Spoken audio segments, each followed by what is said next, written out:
Hi guys, to all my transisies out there na mga nakaka-chat ko at nakakasalumuha ko, to name such si Ma'am Hazel, Hazel Timonera, nagtitinda ng mga bags and jewelries, accessories.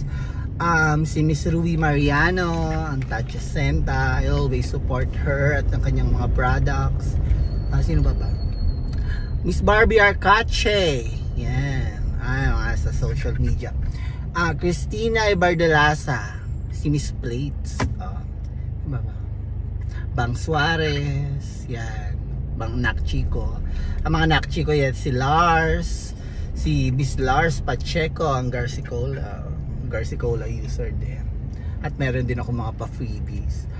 And Entrata, Family is Love. Yan.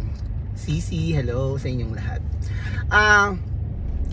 I always support them, no? And minsan nakaka-chat ko yung iba na nagkaka-change yan kami ng messages na, "Hi Sisi, I love you, ingat sa lahat," mga ganun. And it's from the bottom of my heart. Talagang sinusuportahan ko talaga sila, mga naging successful in their chosen fields, no? Dati nung parang kasi yung iba kilala ko na si doon eh. Dati parang yung mga bata-bata parang na-insektan ako. Yung mga, di ba, ganun. Pero sinasarili ko lang hindi naman maganda eh. Mga ganun. Maputi lang. Tumaba na siya. O ganun eksena.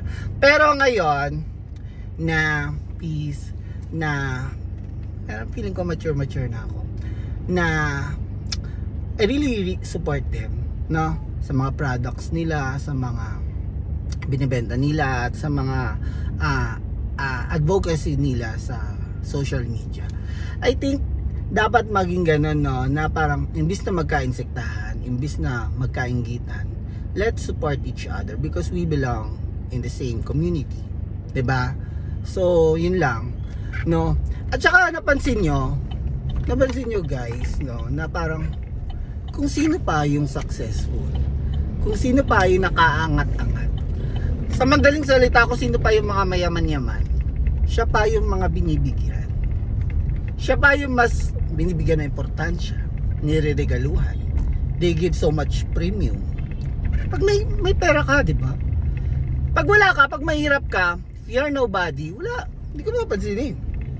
Dati, nung bagong dentista pa lang ako, no, wala pa ako sa social media. Si Doc Mikey, ganun. I'm Doc Mikey. Bayad. Gagawan ko sila, they will avail my service, gagawan bayad, pag natuwa minsan pa picture, ganun lang. Pero ngayon na nasa social media na ako, di ba, kahit nga hindi ko maging pasyente, magpapapicture, magbibigay ng mga, yung aircon nga pala, yun na nga akong magbibigay sa akin ng aircon, nasa na, nagbibigay ng mga beauty products. Gawin na naisip nila, kailangan mong beauty products, di ka naman kasi kagandahan. Charot. Nagbibigay ng mga supplements, nagbibigay sila ng mga even letters, no? Video greetings, ganon. Diba? Na parang, hindi ako nagrereklamo ha. Hindi ko sinasabing yun ang tama, pero yun ang nagiging kalakaran. Kung meron ka pa, kung mas kilala ka pa, kung mas successful ka pa, yun pa ang mas binibigyan. So, ang lesson, kailangan hindi ka mag-stick na nobody. Hindi ka mag-stick na maging mahirap. Kumayod ka para umasenso, para mahalin ka din at bigyan ka rin ng mga regalo. Kaya may mga kaibigan talaga ako na, alam mo yun, yung pag niyayaya ako tapos sasabihan ko, busy kasi ako may ginagawa ako. Ang reply sa akin, alam mo, nagbago ka na. Hindi na ikaw yan. Porket nagka-clinic ka lang, sumikat ka lang, nag-iba na ugali mo. Hoy!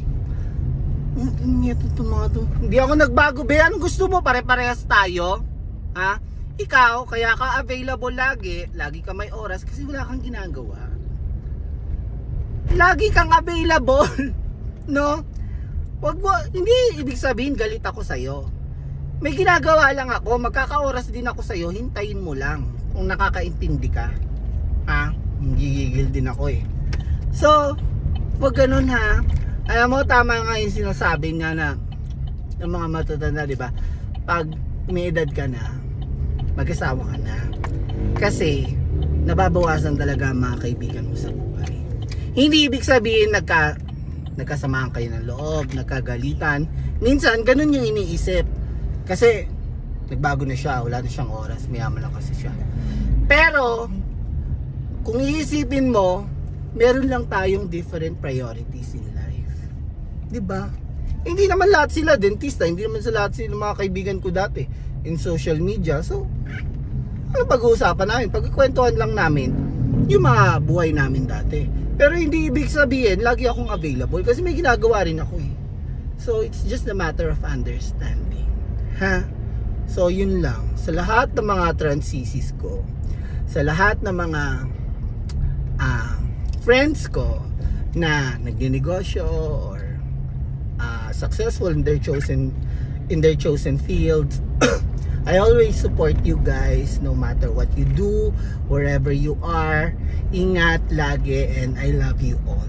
At sana sa mga nagnenegosyo yung mga kaibigan, guys, kahit kunyari ako nagninegosyo, may mga kaibigan ako mga ganun, kahit wag nyo na akong suportahan at wag nyo na akong bentahan, wag lang kayo mamburakot.